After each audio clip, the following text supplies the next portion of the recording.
उपाध्यक्ष महोदय, तब उन लोगों को कुछ आशा हुई कि हम लोग भी उसी तरह चल सकते हैं जिस तरह से पहले चल रहे थे।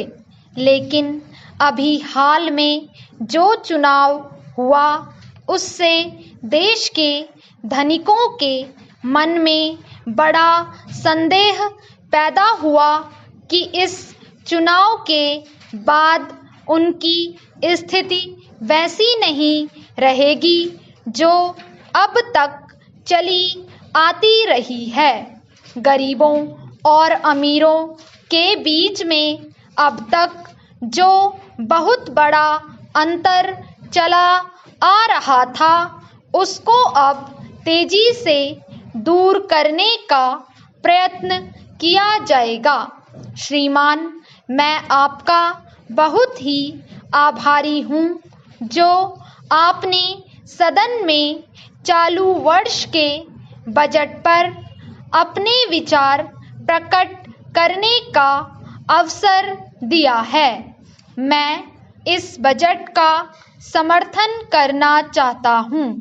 श्रीमान, मैं सबसे पहले अपने दल के नेता प्रधानमंत्री को इस बात के लिए बधाई देना चाहता हूँ कि उनके नेतृत्व में देश में कांग्रेस दल को स्पष्ट बहुमत मिला और इसके फलस्वरूप यहाँ पर केंद्र में एक ऐसी सरकार का गठन हुआ जो कि देश में वास्तव में समाजवाद लाना चाहती है।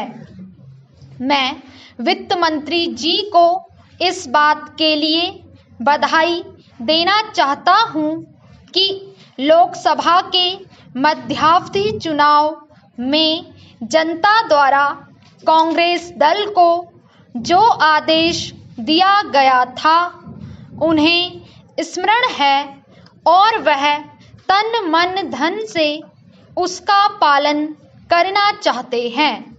वह आदेश था देश में सामाजिक और आर्थिक विषमता दूर करने का, देश से गरीबी, बेकारी और बेरोजगारी को हटाने का और देश के जो पिछड़े हुए हिस्से हैं उनका पूरा विकास करने का।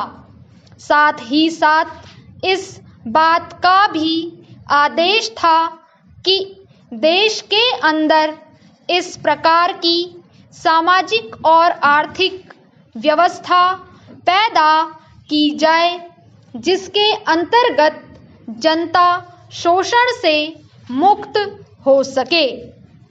श्रीमान, यह ठीक है कि देश में कृषि के क्षेत्र में उत्पादन में वृद्धि हुई है, परंतु इसके साथ ही साथ यह भी दृष्टि में रखना चाहिए कि लागत में भी पूरी वृद्धि हुई है। इसके लिए आवश्यक है कि सिंचाई के साधन बढ़ाए जाएं और अधिक उन्नत बीजों का प्रयोग किया जाए। आज कृषकों को कृषि के यंत्र मिलने में बहुत कठिनाई हो रही है। जैसे छोटे छोटे ट्रैक्टरों का देश में बड़ा अभाव है। उनके बनाने के लिए शीघ्र नए कारखाने खोले जाएं, जिससे कृषकों को जल्द से जल्द ट्रैक्टर मिल सकें।